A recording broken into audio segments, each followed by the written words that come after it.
Assalamu alaikum wa rahmatullahi wa barakatuh. สวัสดีค่ะ Good morning, distinguished guests, ladies and gentlemen.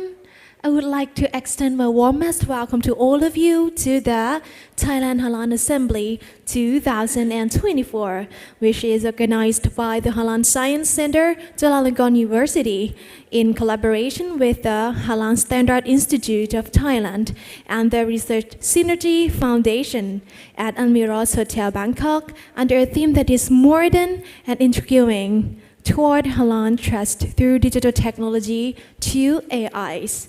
My name is Sania Kakao. It is my great pleasure to be your host for this beautiful occasion. Ladies and gentlemen, today marks the second day and final day of the event, and we have many exciting things in store for you.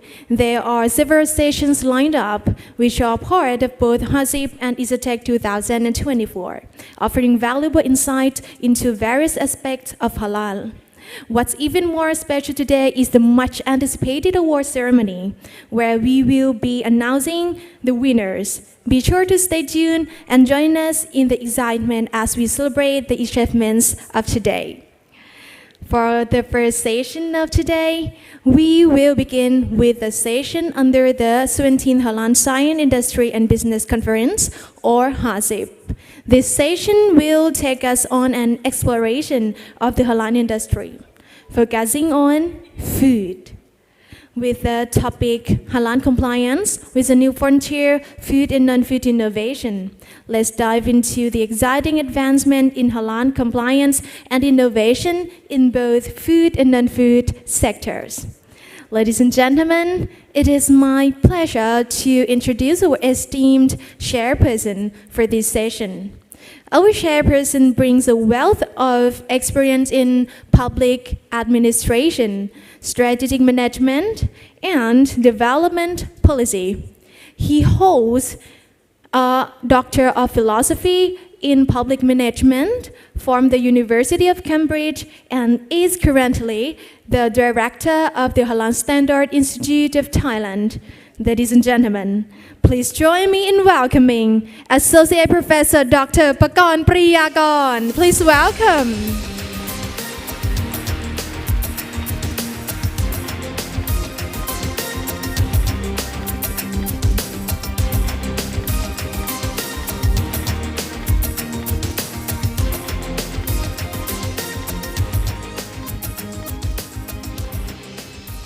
Bismillahirrahmanirrahim. Alhamdulillahi Rabbil Alameen wa bihi nasta'in.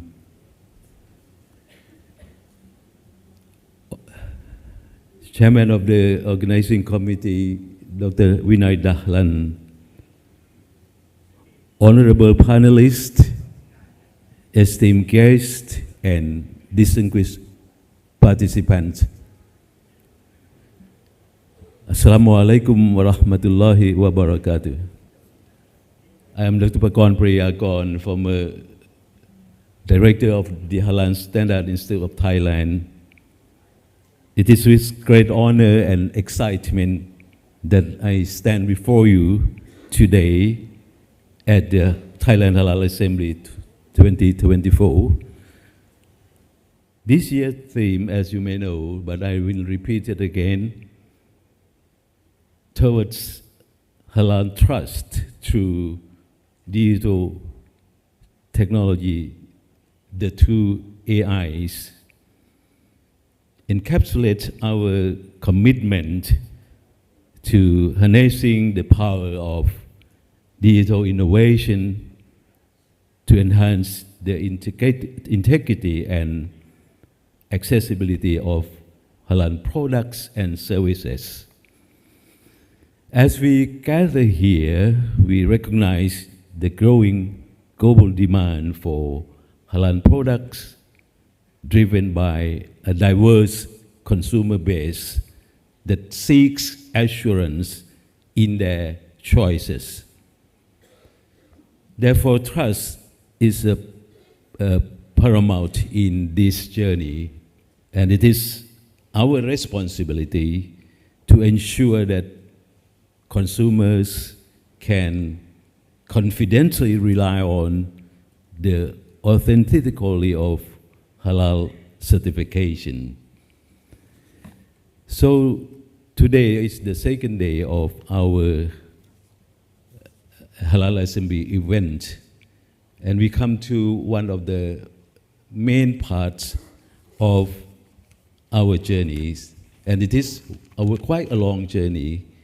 That is to say, the first thing today is a part of a significant, a part of the so-called the 17 halal science industry and business, or HASIP.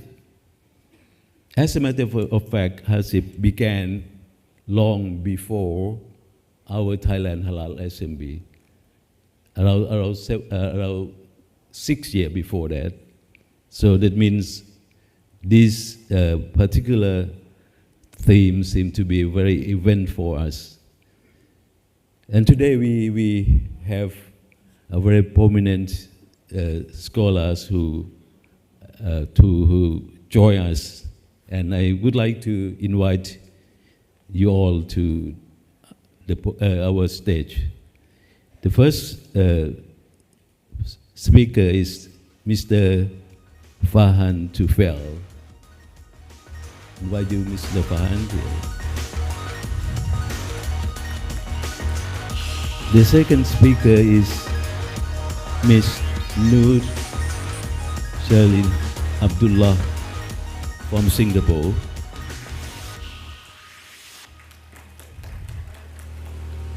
The third speaker is Dr. Nawawi Arawan.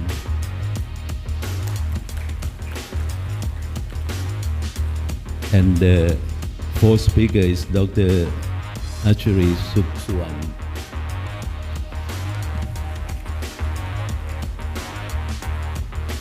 I'm sure all of the four speakers will let you know and learn more what is that is very important, because we are going to focus on halal compliances with a new frontier of food plus non-food innovation.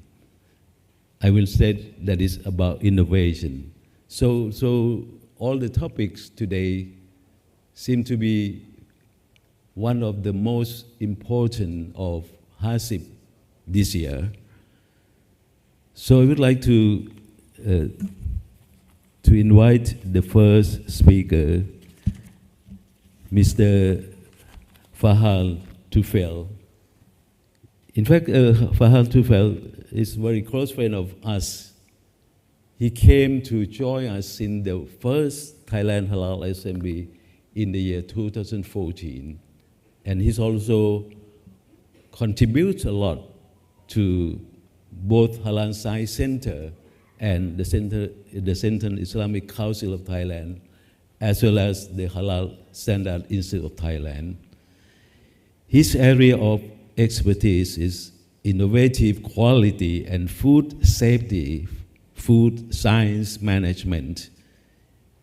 And he's the director of Halal Certification Services, Islamic Center, Bern in Switzerland.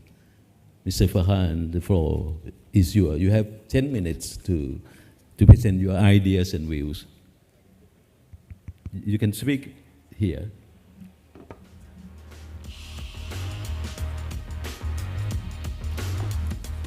Thank you very much. Good morning, everybody. Thank you very much, first of all, for inviting me yet again to give a presentation on something innovative or something new. I will try to utilize the time which is given to me as much as possible. So I have slightly changed the topic of the presentation in novel foods and Islamic law. I'm trying to give you an overview whether innovation is threatening the halal dietary law. So I have built up my presentation on these points. So I will give you an overview of the novel foods, what is the definition of novel food, what are the regulations for novel foods, what are the categories of novel foods, and then we will go into cultivated meat in alternative protein source, although I will not be discussing this too much because the speaker after me will talk about this in more detail, and then I would touch a topic on food waste and upcycle, which is coming, and then conclusion. So first of all, a brief introduction on novel foods. Novel food is food ingredients that are not yet consumed idly. But obviously they should be safe for human consumption, should not pose any risk to human health, should have nutritional equivalent for consumer as replacing other products, and properly labeled and not to be misleading. EU has actually come up with, European Union has come up with a regulation in 1997 on novel foods, and the European Food Safety Authority, EFSA, was the first to conduct a scientific assessment for novel food application. USDA has issued a report, very interesting. They have made, in 2014, constructed a negative list of substances and ingredients for authorization. So, which are obviously a negative list of substances and ingredients which should not be used in novel foods. ResearchGate has made a paper showing that mealworms actually have a higher nutritional value than any other substance which is listed below. You can see the mealworms have a higher protein value and higher fat value compared to other, whether animal source proteins we are using or plant-based proteins we are using. These are the 4 categories of novel foods actually. So food produced from cell tissues, cell culture or tissues. The second one would be products made out of mineral source, isolated out of mineral source. Third would be food consisting of engineered nanomaterials, and food produced from microbial fermentation would be the 4th category. Cultivated meat historically actually started in 1998. NASA attempted to grow goldfish meat. That was the first attempt. And as you see, as the journey goes on, we have cultured meat from frog. Then the publication were made in 2008 on cultured meat, and 2020 was the first instance when cultured meat was sold in Singapore. Interestingly, I found one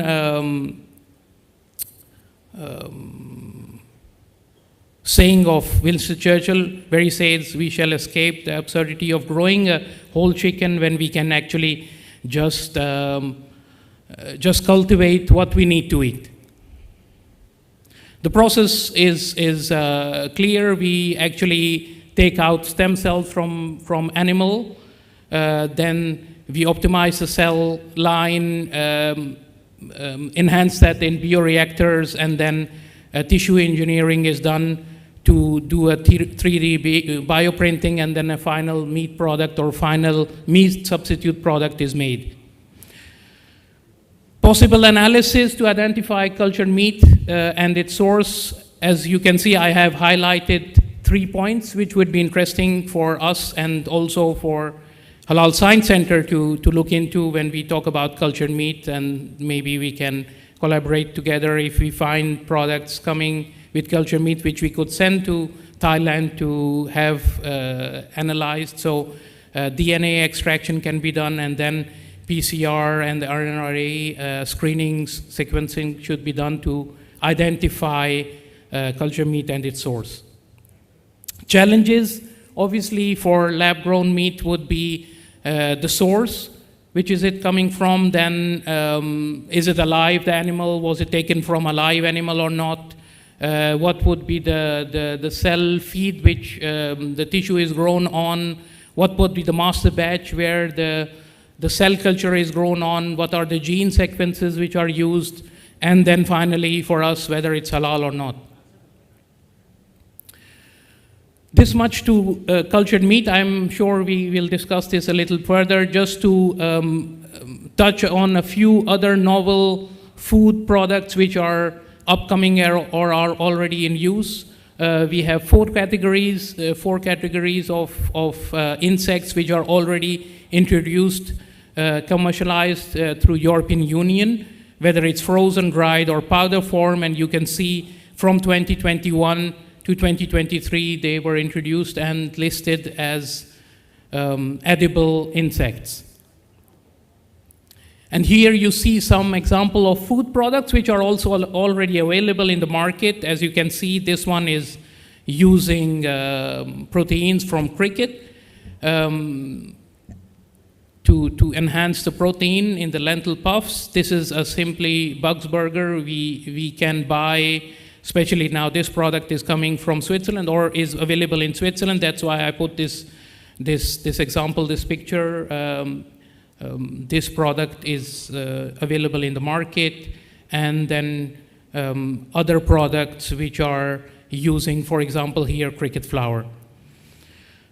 Then another topic, interesting topic, which is coming up is in novel foods is upcycling of food. Upcycling is when you process an ingredient which was not intended for human consumption, but you would process it further to make it feasible for human consumption. So as you can see, there are advantages and disadvantages of upcycling. Upcycling obviously enhances and utilizes the ingredients which would be thrown away as wastage and can be reused into the supply chain. Upcycled ingredients which are available right now is, for example, a packaging material made out of orange peel or potato peels are used to make also a packaging material. Upcycled ingredients can reduce food loss and can have economical advantages.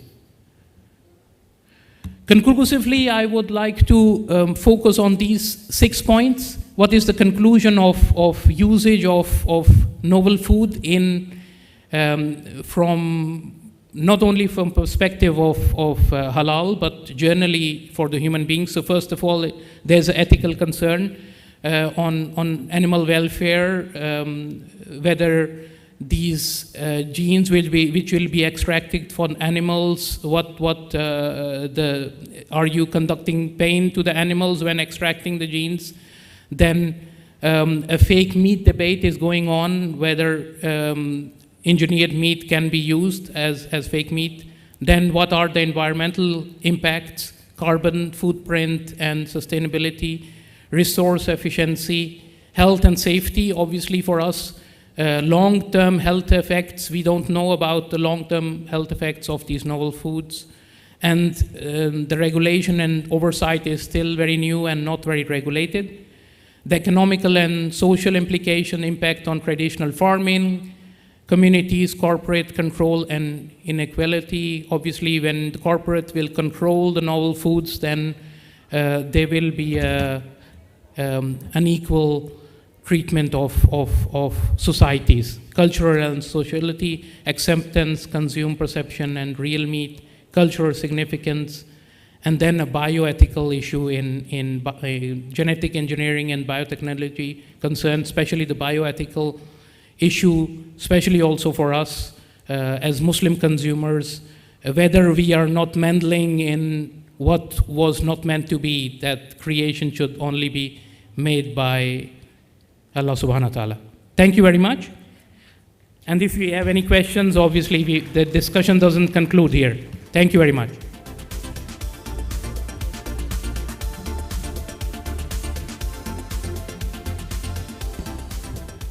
Thank you very much indeed for your contribution to this year Thailand Halal Assembly. And of course, he opened up the new frontier of what we are intending to focus on this particular topic. So he also opened the new field of what Switzerland has been doing. And as you may know, Switzerland is one of the most important country in terms of developing new frontier of both food and non-food. A lot of things going on there.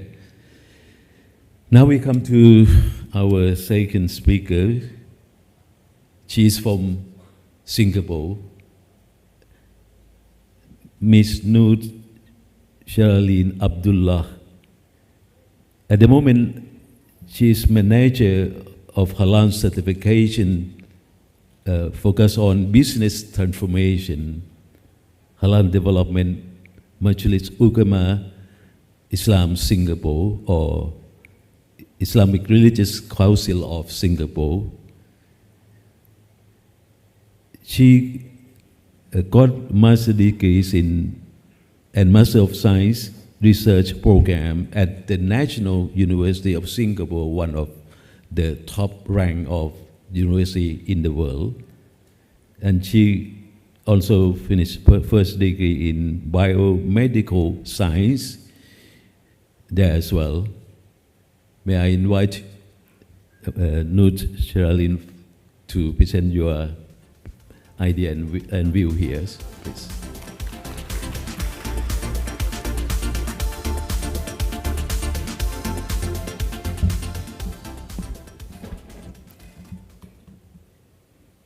Assalamualaikum warahmatullahi wabarakatuh. My name is Noor Sherlyn Abdullah and I'm from the Islamic Religious Council of Singapore, also known as MUIS. So I'll be taking you through Singapore's view on alternative proteins from the Islamic perspective. So in 2019, a study examined the environmental impact of key food items in Singapore. Beef emerged as the highest contributor to greenhouse gas emissions per kilogram. Now, these emissions include those from production, processing, and transportation from the country of origin to Singapore. Now, while this is not surprising, what is astonishing is the relative scale of this emission. So for 1 kg of chicken, we see about 3.5 kg of emissions. But for 1 kg of beef, it is a staggering 24.4 kg of emissions per kilogram. That is 7 times more than chicken. However, do note this is unique to the Singapore context, where beef is mainly imported from countries such as Brazil, Australia, and New Zealand. Now, given that Singapore imports over 90% of its food, this situation is clearly not sustainable. So this is where alternative proteins come in. So what exactly is alternative proteins? I think Mr. Farhan has elaborated a bit on it just now. So in essence, they are food products that provide proteins from sources other than conventional animal meat. So this includes plant-based protein, cultivated meat, fermentation-derived proteins, as well as insect proteins. Now, given that the Singapore Fatwa specifically addresses cultivated meat and insect proteins, we will focus on these 2 key areas today. So cultivated meat is produced by cultivating animal cells in a controlled environment, as explained by Mr. Farhan, in a nutrient-rich environment without the need to raise or slaughter animals. As for insect proteins, well, they are from insects. So this journey of alternative proteins began about 4 years ago in December 2020, when the Singapore Food Agency, or SFA, approved the sale of cultivated meat products. Now then, fast forward to October 2022, SFA introduced an insect regulatory framework and kicked off a public consultation on insect product regulations. So it's against this backdrop of rapid innovation as well as regulatory progress that the Fatwa Committee of Singapore issued a landmark fatwa addressing the consumption of these alternative proteins in June 2023. So conventional food production has and continues to exacerbate climate change, compounded with population growth as well as increasing demand. Developing sustainable food solution has become imperative. Hence, it is crucial to establish clear religious guidelines early to guide product development right from the outset. The Singapore Fatwa on alternative proteins is grounded in two key principles. Firstly, the principle of permissibility. What is beneficial is considered permissible unless proven otherwise. So Islamic scholars have formulated a legal maxim which states that the default ruling for things that are beneficial is permissibility. Secondly, the alignment with the objectives of Islamic laws or maqasid Sharia. So a fundamental objective is the preservation of life, which can be achieved through environmental protection, thereby ensuring food security as well as enhancing food supply resilience. So consequently, Islam condemns all forms of corruption and unethical behavior while promoting environmental preservation efforts. Now, based on these two principles, the Fatwa Committee decided that the cultivated meat may be permissible to consume when the following conditions are met. So firstly, cells must be sourced from animals that are halal to consume. So this means that cells obtained from animals such as pigs or animals that are forbidden by Sharia are not allowed. Secondly, all ingredients that make up the cultivated meat must be halal. So this includes reagents used for cell harvesting, the cell media, and additives such as growth factors. Now lastly, the product must be ascertained or assessed to be safe by relevant authorities. As for proteins derived from insects, it has to be free from harmful elements and it is not explicitly prohibited by a specific ruling. So now you may be wondering, are insects considered as khaba'ith, something that is unclean or prohibited? So Islamic scholars have different views on this, and the reason for this discrepancy is due to the interpretation of the term khaba'ith. In the Shafi'i school of thought, insects are traditionally considered as unclean. However, with technological advancements and improved processing methods, it is now possible to ensure that final products derived from insects are clean and safe for consumption. So in light of this context, Muiz considered alternative scholarly discussions. One particularly relevant interpretation comes from Imam Ibn Ashur, who defines khaba'ith as anything that is harmful, unclean, meets the criteria of impurity, or has a negative impact. Hence, this means if food sourced from insects is not harmful and is safe to consume, it could be considered permissible. Now, this shows how Islamic jurisprudence can be reconciled with contemporary context while maintaining its core principles. Now, let's touch on the halal certification considerations. So as mentioned earlier, cells sourced from non-halal animals and those not slaughtered in accordance with Islamic law are not halal. For cells from halal animals, they are considered halal in two scenarios: when sourced from parts that do not require slaughter, such as eggs, or when obtained from animals that have undergone halal slaughter. Now, for live animals especially, cells taken are considered halal as they are not seen as carcasses. However, for the purpose of halal certification, Muiz would require cells to be from halal slaughtered animals to allow for greater Muslim consumer acceptance. Now, when considering halal certification for cultivated meat, we must examine each production stage carefully. So it begins with sourcing animals from halal animals. It begins with sourcing cells from halal animals. During cultivation and harvesting, all components, including the cell media and growth factors, must be halal. In the processing stage, we will need to ensure that additives such as flavorings and processing aids are halal compliant. Now, finally, packaging and labeling must adhere to local regulations as well as halal certification requirements.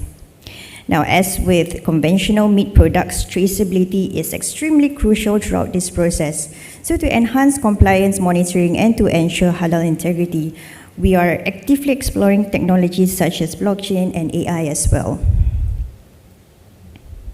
As for insects, we earlier mentioned that it has to be assessed to be safe for consumption by the relevant authorities. Additionally, substrate used for feeding of insects must be halal compliant, and processing and preparation Strict measures must be in place to prevent any cross-mixing between halal and non-halal materials. Lastly, it has to comply with halal certification requirements stipulated by MUIS. Now, looking ahead, there are a few challenges that we need to overcome in order to realize the full potential of alternative proteins. So firstly, there is an urgent need for clear science-based information to be disseminated to the public. Regulators, NGOs, and religious authorities have a crucial role to play in fostering awareness and understanding of this emerging field. So we must ensure that it's facts and not misconceptions that drive the conversation. Secondly, close collaboration between scientists, policymakers, industry leaders, and consumer groups will be essential. It's only by working together that we're able to navigate this complex landscape and ensure that the benefits are fully realized.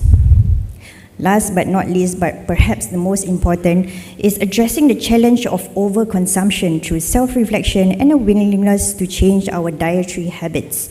So this is not just about new technology, it's about reimagining our relationship with food. As we move forward, we need to balance innovation with our principles and efficiency with ethics. The path ahead will be complex, but the potential rewards for our health, our planet, our future will be immense. Now, just some thoughts to wrap up. It is crucial to address the growing need for alternative food sources to ensure global food sustainability.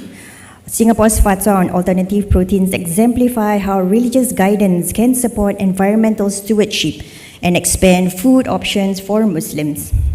Prompt religious rulings and clear halal certification requirements are vital for the sustainable food industry's growth. While current criteria are based on present technology and information, we remain adaptable to future advancements, ensuring that religious guidance continues to support innovation while upholding core principles. To learn more about the key principles discussed, feel free to scan the QR code for our Office of the Mufti publication on novel foods. Thank you.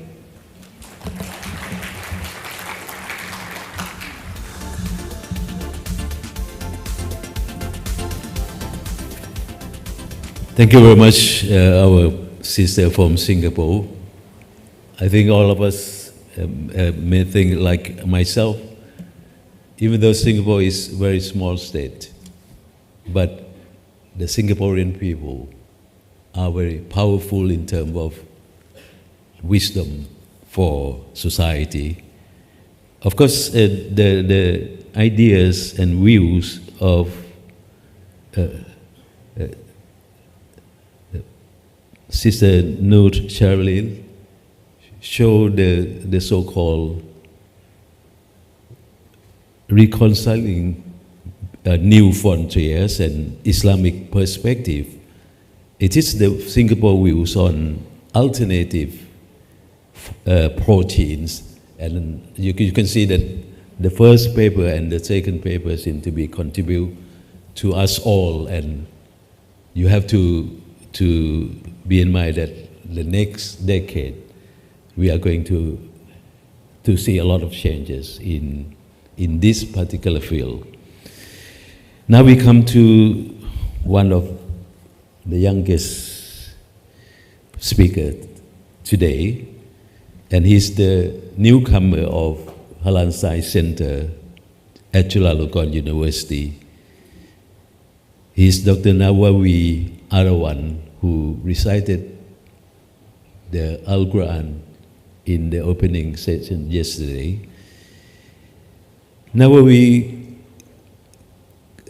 expertise is on Islamic jurisprudence, Middle East languages, particularly on Arab language, and the Middle Eastern cultures, especially the jurisprudence concerning the family and knowledge related Arab culture and living in the way of Muslim family, and specialization in jurisprudence related to halal and haram.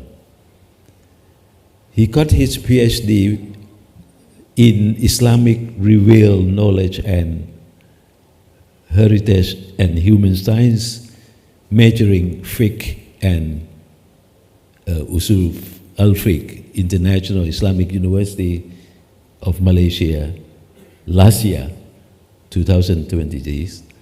Master of Islamic, the same as his doctoral degree from IIUM as well, and got Bachelor of Sharia Science or Theology, majoring in Jurisprudence and Dawah from the College of Sharia Science in Oman in 2017.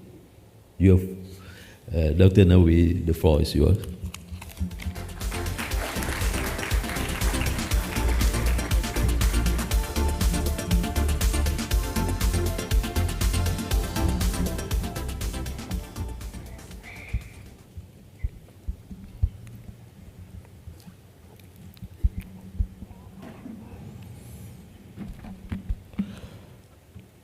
Assalamu alaikum wa rahmatullah wa barakatuh.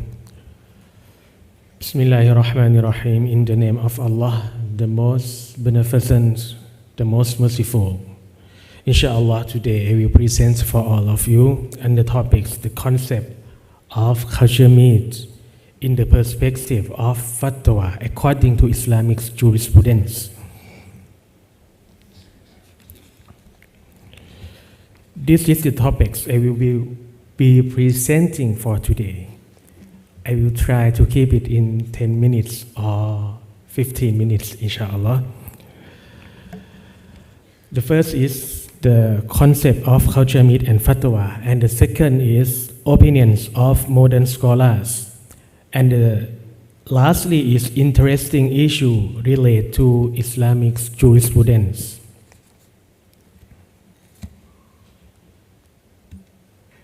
This is the first one. It is concept of kosher meat and fatwa. What is kosher meat? Kosher meat is extracting cells from animal in laboratory.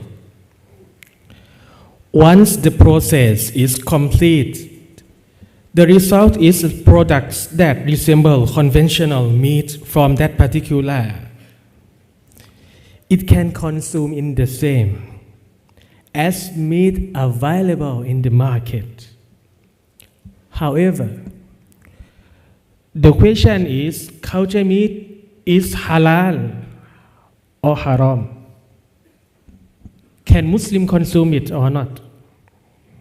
In this matter, no religious scholars in Thailand have provided their opinions or fatwa.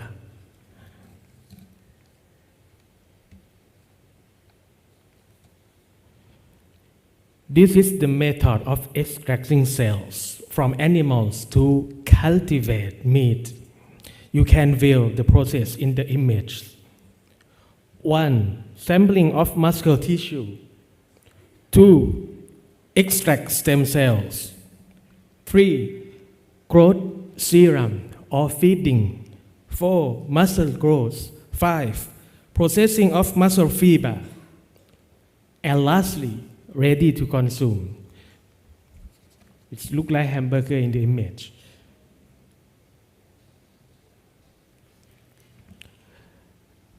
Next, what is fatwa? Fatwa is clarifying the legal ruling to the one who asks you about it. If someone asks you, is it halal or is it haram? And then you tell them, you answer them, it is halal, it is haram. This is fatwa. The fatwa is very important. Why? Because the fatwa will help you and lead you from wrong ways to correct way. Either you are scientists or manufacturer or the people in factory. Move to the second chapter, opinions of modern scholars. Today we have 3 countries, about culture meat.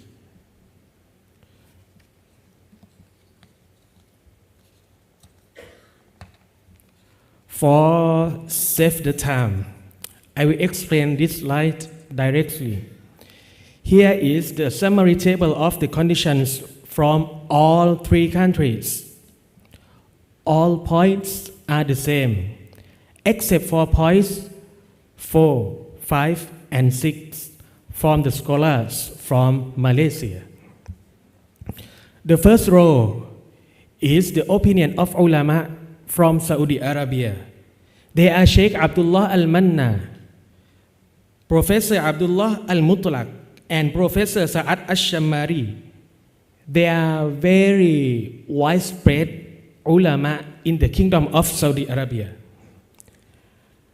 And the second row is the Egyptian house, Darul Ifta Al-Misriya.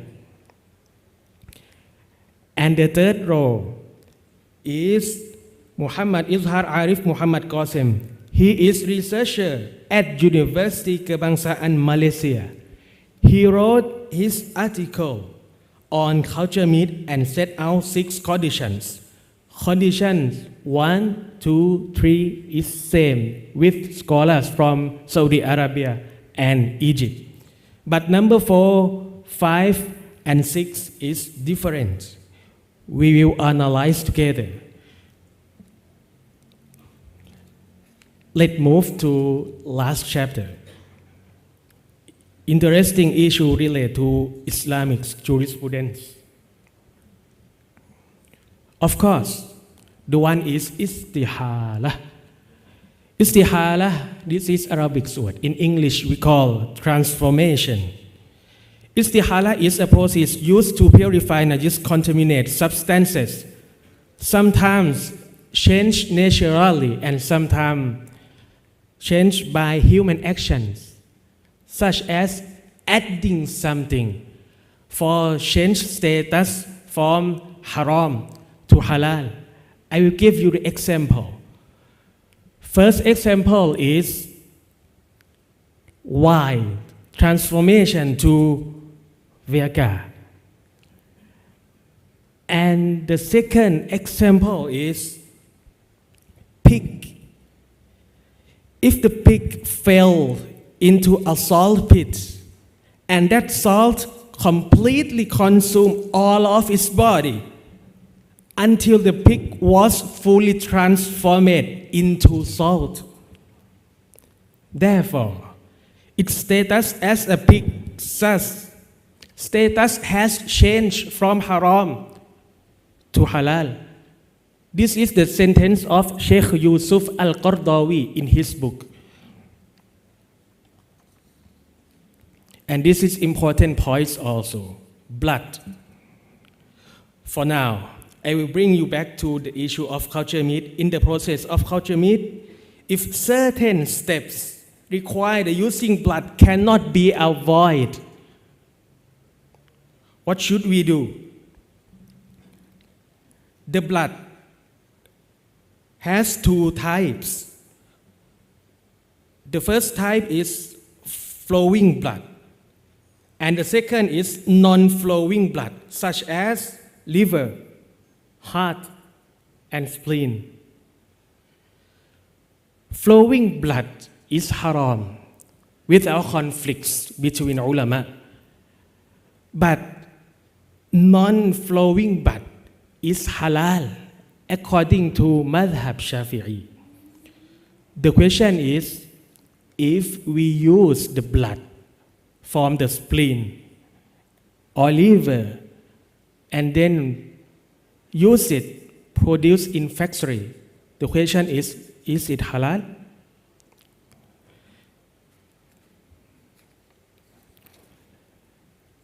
Let's move to maslahah and mafsadah. Maslahah in English is benefit. Mafsadah is damage.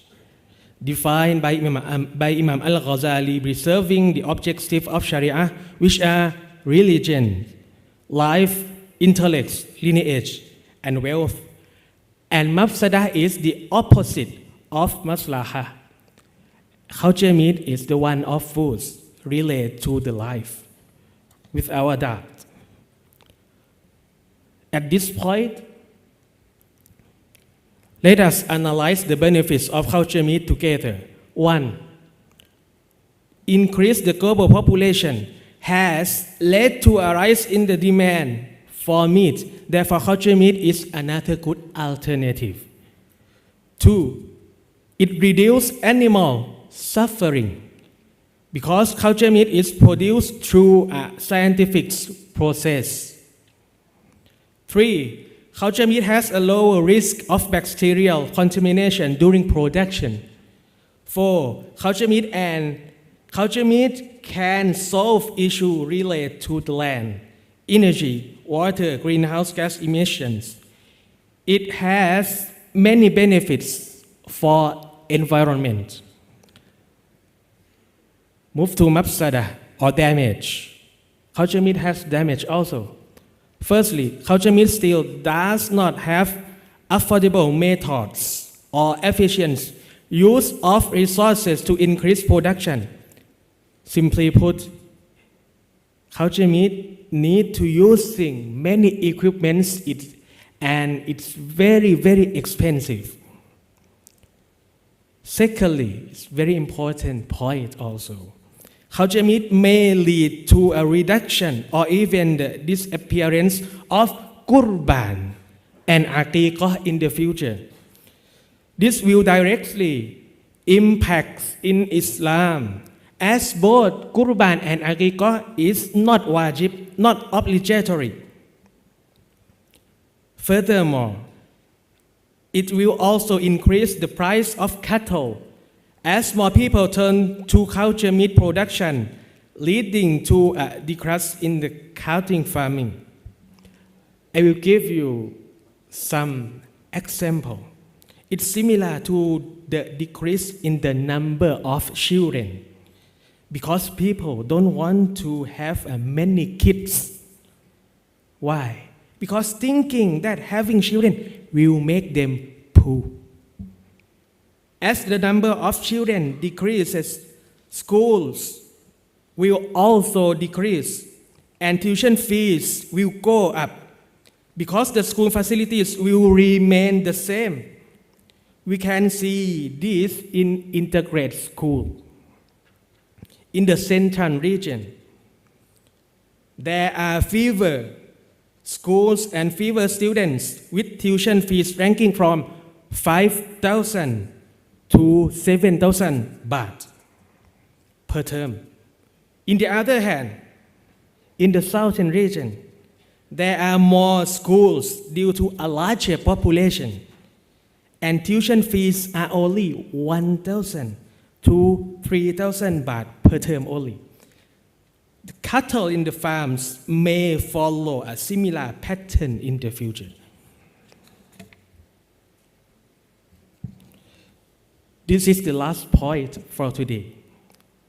It is darura. Darura is Arabic word. In English, we call exigency. Imam As-Sayuti said, darura is the necessity reach a point where if the forbidden thing is not consumed, one will die or almost die. In the context of Thailand, culture meat has not yet reached that level of necessity because in the kingdom of Thailand, we have many foods, many beverages. And Sheikh Yusuf Al-Qaradawi said in his book, Fil Halali Ma Yughni Anil Haram. What is halal is sufficient for necessity, and what is haram goes beyond what is need. This is the total number of beef cattle in Thailand, ranked from 1 to 10, with a total of 9,934,037 beef cattle.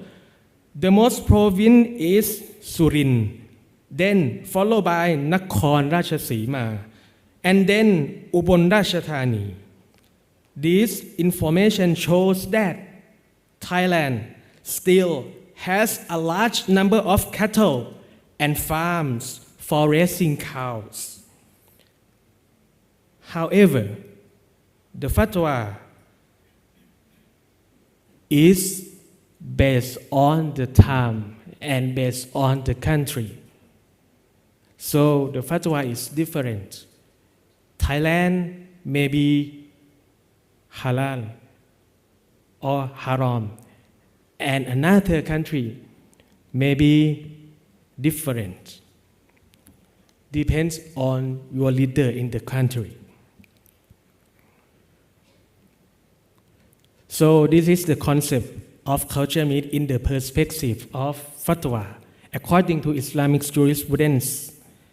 Finally, I would like to thank all of guests, especially Associate Professor Dr. Vinay Dahlan, for giving me the opportunity for present today. It's very great experience. Thank you very much. Wassalamu alaikum wa rahmatullahi wa barakatuh.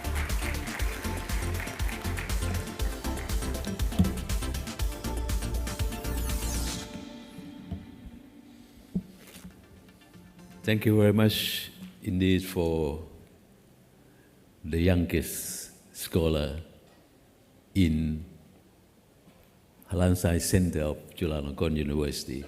I love you. And I'm proud to be with you. You can teach me a lot, even though I'm older than you. But because in Islam, if you don't know anything, you have to listen to the well-known people. And his ideas on presenting is marvelous in so many things. I don't want to explain more. I think all of us here understand the role of the young people. Now we come to the last speaker, but not the least one, because Dr. Achari Suksuwan has been in Halal Science Center for a decade, I think, around that, right? He is the researcher at the Halal Science Center, Chulalongkorn University, with his area of expertise on analytical chemistry, chemical sensors, zero separation, pharmaceutical quality control.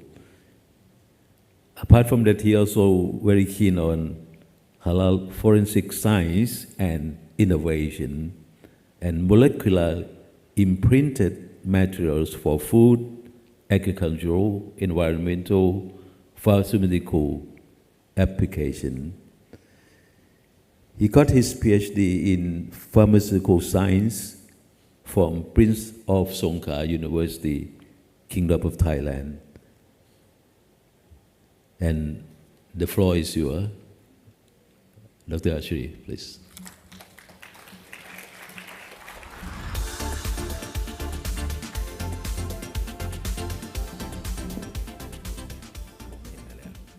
Assalamualaikum warahmatullahi ta'ala wabarakatuh. Good morning, ladies and gentlemen. Maybe my topic is another topic about microplastic, new challenge in halal food safety for sustainable. This topic may be the new one because you may know, and everyday life you use the plastic, but when you throw away in the bin, and then they are not good about waste management, so they will have the particle, like a microparticle. We can call it invisible plastic, microplastic that spread around in environment pollution, in the air, in the water, and even though in our body. From the research, they say that we eat or consume the microplastic equivalent to the one credit card in each year. This is very important. But in the terms of the halal, nowadays there are not regulations yet. But this study about the impact of the microplastic to the human health still under investigation. I will tell you about the journey of microplastic now. Let's start with the polymer or the plastic. Can form the many types and many formation. And in each year they produce a lot. And nowadays, if you compare to Empire State Building, the plastic waste in the landfill and also in the ocean, there is about 25,000 Empire State Building. It's really huge. So after they in the environment and then degradation, they break down to small pieces of the plastic or microplastic and until to the nanoplastic, and the animal will eat it. Animal eat the microplastic, and then the human also eat the marine animal, and then eat in the food chain. So human will get the problem as well. And this is a culture of convenience that we use single use, because polymer or plastic can easy to produce, and we throw away and then we reproduce again. And they go to when we throw away in the bin or in the environment, only 9% that can recycle, because when you the process of recycle is really expensive than to make the new one. So they have a lot of the waste of the plastic and then go around in the environmental pollution. This is the life cycle of the plastic.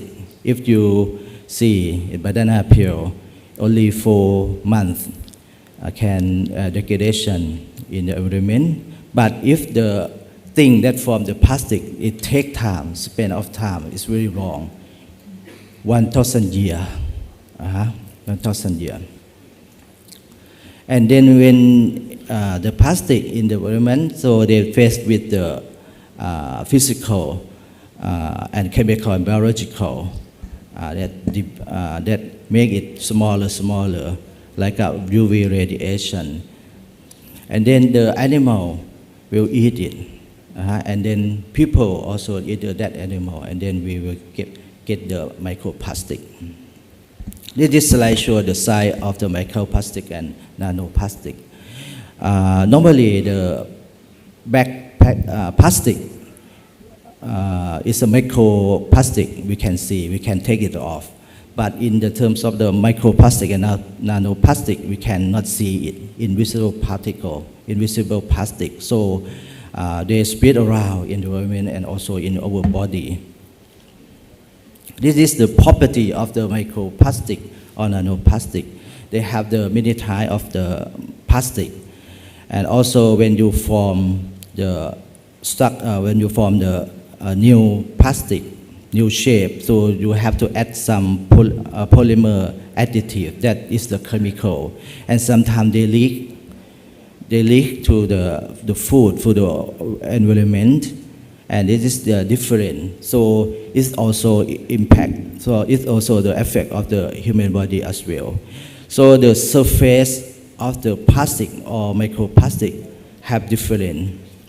So if they absorb some chemical, when they in the environment, and then the chemical, like a pesticider or some chemical that microplastic have the high surface area, so they can absorb more and more chemical. And then if the animal eat it, so and then human eat it again, so we can absorb the chemical from the polymer itself and also the chemical from the environment. This is really important. And this is the source of the microplastic or nanoplastic. They can form from the land and also from the water. Maybe I go faster because of the time. This is the way that human absorb the microplastic from the breath and from the ingest, from the eat, and also from the drinking water, and also some cosmetic can, if they have the small particle, they can penetrate to your skin as well, and food container as well as I show you. Can also produce the nano or microplastic as well. We are the world that plastic pandemic already. They can distribute in every living organism and also come back to the human. So the drinking water also have the nanoplastic, microplastic, and even the placenta of the women, and also in sperm of the women, of the men as well. They are all in our body. This is the way that they detect the microplastic or nanoplastic. It's really difficult. Nowadays they have many methods that to detect the microplastic, but available or standard of the microplastic analysis still not, only 5 are standard. It's really difficult to detect it because we cannot see it. We have to use the high technology to detect it. This is the contamination of the microplastic in the food chain. They spread around in many food chain like salt, sugar, water, and table salt, and honey as well. And also in tea bag also can produce the nanoplastic as well. Or even in microwave your food and contain the plastic, and then only 3 minutes they can produce the million of nanoparticle. Or even the cutting board, when you cutting one time, it means you produce 14 particles of microplastic or nanoplastic. This is interesting that physical hazard can to be the potential to be physical hazard or not from the microplastic. And it is summarized of the microplastic from the research. I go faster because the time. But when the microplastic or nanoplastic get into our body, it's difficult to detect as well, because when you eat it, it can go anywhere in your body and accumulate in some organ, depend on the polymer, depend on the property of the plastic, and they can absorb in terms of a subcellular uptake as well, and then affect to like toxicity, produce the oxidative state, something like this, to have the effect to your body. And this is the organ that they researched on the effect of nanoplastic to the human health. In each organ, they have the nanoparticle. And this is final for me that this topic is the new one, and under the investigate, under the study, the scientists have to develop the way to detect the micro and nanoplastic environment as well. And also, if we have the concern about the halal and tayyib about the microplastic, so we have to monitor in each step for the food production. And also, we try to reduce using the plastic to reduce the population by using the recycle or use different or biodegradable material instead of use the plastic. And also, we have to investigate about the nano or microplastic that affect to the human body as well. Because nowadays we investigate only in cell line or animal model, but for the human itself, it's difficult, because when you get the nanoplastic in your body, and then they can go anywhere. And also they have some biological change when nanoplastic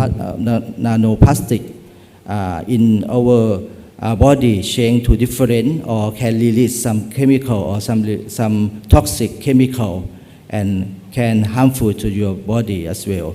So this is the challenge for the future research about the micro and nanoplastic, and can relate it to the halal food safety as well.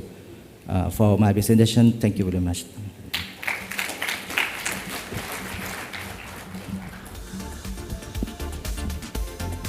Thank you very much indeed for Dr. Ashri Suksuwan, and he raised a very, very critical point of our world today. That is the question of, he used the term microplastic pandemic. This morning I began my talk by using the term excitement. Do you remember? So the whole 1 hour, I'm very excited because the 4 speakers presented to us a very, very, what we call, new frontier of our work in the future. We have no time to have a sort of panel discussion or Q&A, but we still have time to discuss during the break of this morning. So I would like to ask all of us to give big hand to the 4 speakers for today. And thank you all for your great presentation. I end up this session by pray to Allah subhanahu wa ta'ala to give His ideas and views to be one of the most opportunities to solve this type of problem. Thank you very much for our participants as well. Thank you very much, Associate Professor Dr. Pakon Priyagon, such an insightful and wonderful session. Next will be a session of presenting certificates of appreciation to our chairpersons and speakers. Following that, we will have a group photo. Therefore, we kindly ask that you remain on the stage for a moment after receiving the certificates of appreciation. Now may I please invite Associate Professor Dr. Vinay Dahlan, Founding Director of the Halal Science Center, Chulalongkorn University, Thailand, on the stage to present the certificates of appreciation to the chairperson and speakers. First, may I invite Dr. Vinay Dahlan to present the certificate of appreciation to Associate Professor Dr. Pakon Priyagon. A big round of applause, please.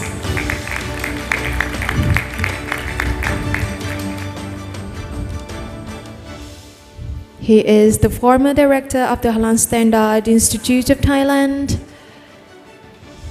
Thank you very much. And next, may I please invite Dr. Vinay to present the certificate of appreciation to Mr. Farhan Tufel.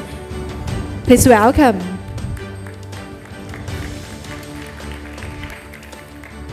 He is the director of Halal Certification Services, Switzerland.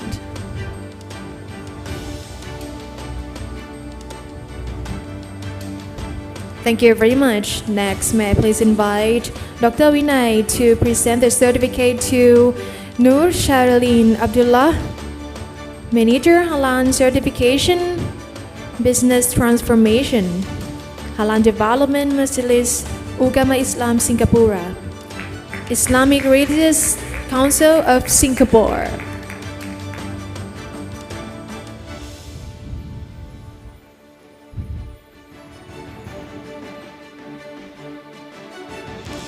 Thank you very much. Next, may I please invite Dr. Vinay to present the certificate to Dr. Nawawi Arawan, Researcher at the Halal Science Center, Chulalongkorn University, Thailand. One of the youngest speakers of today of Thailand Halal Assembly 2024. Thank you very much. And next, may I please invite Dr. Vinay to present the certificate to Dr. Ashari Suksuwan, researcher, the Halal Science Center, Chulalongkorn University, Thailand.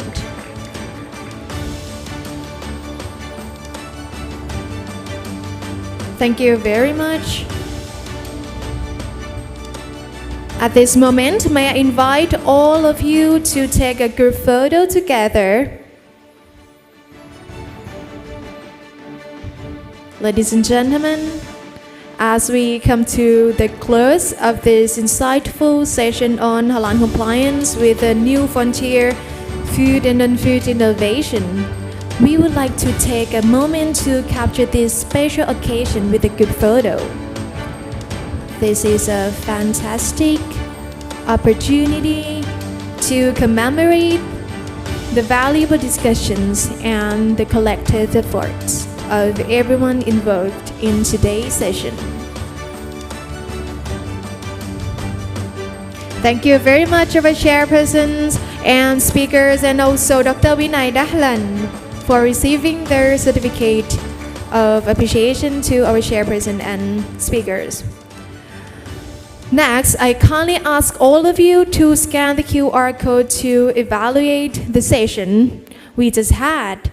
Your feedback is valuable to us, whether it was helpful, what additional information you would like, or any suggestion for improvement. This will assist the organizers in enhancing future events. Additionally, those who complete the evaluation will receive a certificate as a token of participation in the Thailand Halal Assembly 2024. This is a special privilege for those who provide their feedback. All right, ladies and gentlemen, now we have a tea and coffee break, which is held in the hallway outside between the Grand Meroz and Rufai room. You can join and enjoy our break, a tea and coffee break, and we will be back at 10:20 a.m.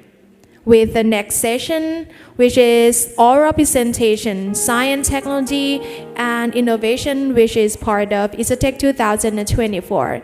We will meet again at 10:20 a.m. for this session. Thank you very much and see you soon.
ในช่วงถัดไปค่ะซึ่งเป็นช่วงที่ 6 ของงานนั่นเองนะคะนั่นคือ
Assalamu alaikum wa rahmatullahi wa barakatuh. สวัสดีค่ะ Welcome back to the Thailand Halal Assembly 2024.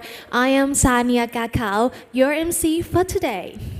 In the previous session, we had the opportunity to watch and listen to the talk under the topic Halal Compliance with a new frontier food and non-food innovation. We are now in the session of oral presentations, which is part of EasyTech 2024. I'm sure all of you are ready and excited for what's to come. Next, please kindly fill the conference attendance so you can scan the QR code shown on the screen.